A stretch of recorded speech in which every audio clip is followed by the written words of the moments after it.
What's up, everyone? How's it going today? Justin Japan here. And now it's no secret learning Japanese is a bit difficult. And the goal of this video is to, if not make your life a little easier, at least make learning Japanese a little more fun. And one way you can do that is simply by watching Japanese TV shows and dramas. And this has a couple of advantages. First, it's obviously great listening practice. It breaks the monotony.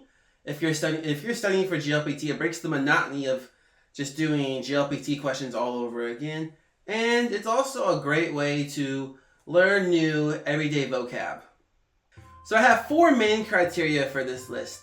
And the first is, obviously, it has to be an entertaining show. If we're trying to inject a little fun into our Japanese studying, we can't be watching something that's boring. Second, it has to be useful Japanese. Number three, the plot has to be relatively straightforward, especially if you're in the lower intermediate, upper intermediate stage, and the intermediate stage. Having a TV show that is relatively easy to follow will help you just focus on understanding the Japanese. And fourth, it needs to use modern language. So there's a couple anime like Rurouni Kenshin that are really good and I'd really recommend. But because the Japanese is a bit old, and people don't really talk like samurai anymore, I can't really recommend those for learning purposes. Entertainment purposes, yes.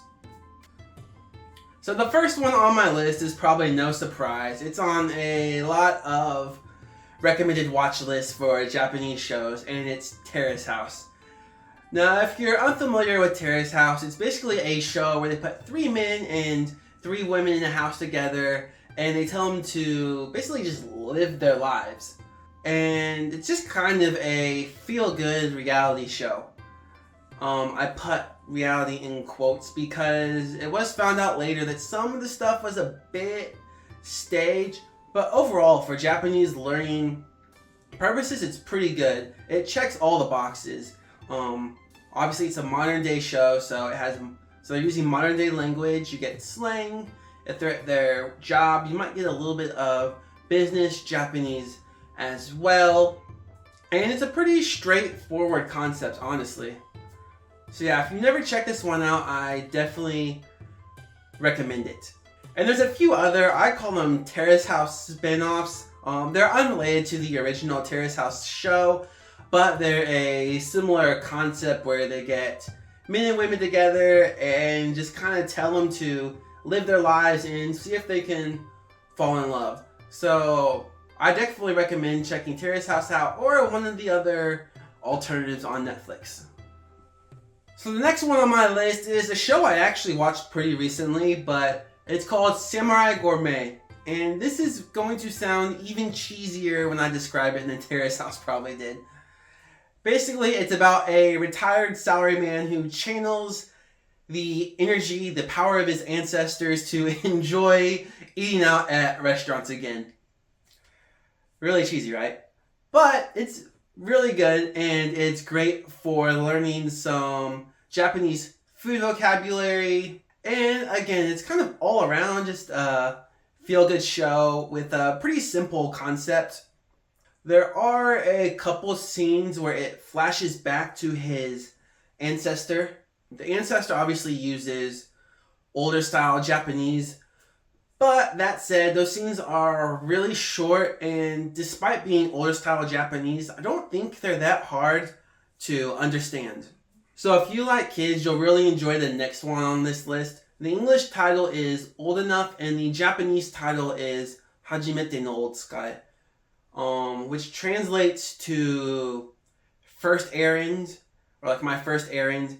And the premise of this show is taking little kids, 2, 3, 4 years old, and sending them off to do basic adult tasks, just like going to buy groceries, picking up a watch from the jewelry store, taking your dad his bento box because he conveniently forgot his bento box that day, that kind of thing. And now because this one follows little kids around, It has the easiest Japanese to understand on this list, and it's a pretty simple concept. So it's great for someone who's intermediate, lower intermediate, even a beginner. Now they did recently take season 1 off of Netflix, which I was really disappointed about because I really enjoyed this show. Seeing the little kids off to do adult tasks was just, it was adorable. But you can still watch season 2, and season 2 is just as good as season 1, so definitely check it out. So the fourth one on my list is actually the first ever Japanese drama that I watched, and the full Japanese title is quite the mouthful, Nigeru wa haji da ga yaku ni tatsu, which simply translates to running away is embarrassing but useful. I know, a bit of a strange title, but anyway, when you're talking about it in Japanese or in Japan, it's simply known as Nigehaji. The English title, I've seen a couple names for it. We Married as a Job. I've also seen something like The Great Wife Escapist or something like that. I'm not even sure what that title's supposed to mean, but that's neither here nor there. Anyway, the plot is relatively simple. Mikuri, the main female character, wants to essentially keep working in the city when her family moves out to the countryside, and so she gets married to Suzuki, who hires her as like a house cleaning staff, and so they kind of have a fake marriage where she's working for him. But you get a bunch of different situations in the show, which makes it great for expanding your vocab and just hearing Japanese in different situations. You get your more slang and casual Japanese between friends and family. And Suzuki works at a tech company, so you get a lot more of the business Japanese when you're in the scenes at his workplace. It was the first Japanese drama I ever watched, and I still recommend it all these years later. So clearly, I at least find it interesting, and it's really popular, so a lot of other people find it interesting. And if you like cheesy romance dramas, then this is definitely one to check out. So the last show on my list is House of Ninjas. And of the 5 shows, this one definitely has the most difficult Japanese. So I'd recommend this for people who are maybe upper intermediate to advanced level. That said, if you're not quite at that level yet, there's no reason you can't watch the show. I really enjoyed it, so it definitely hits on the entertainment factor. And so the premise of the show is that it follows a shinobi family in modern day who is descended from Hattori Hanzo. They retired several years ago. I'm not going to spoil why, and it follows their path back into the shinobi way of life. And this one definitely scratches the more action, fantastical, samurai, ninja itch that people kind of get with Japanese stuff.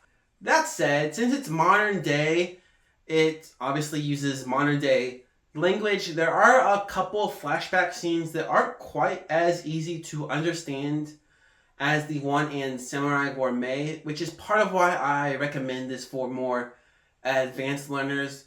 But you still do get pretty useful everyday Japanese because, like I said, it follows a family and they're retired at the start, so you're getting that close everyday conversations.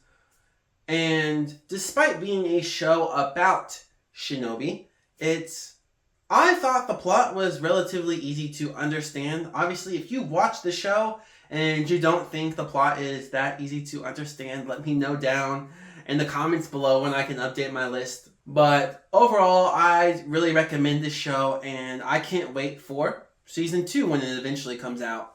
Alright, and that'll do it for the video today. If you have a favorite Japanese show or anime on Netflix, please let me know in the comments down below. And I'll see you in the next one. Peace!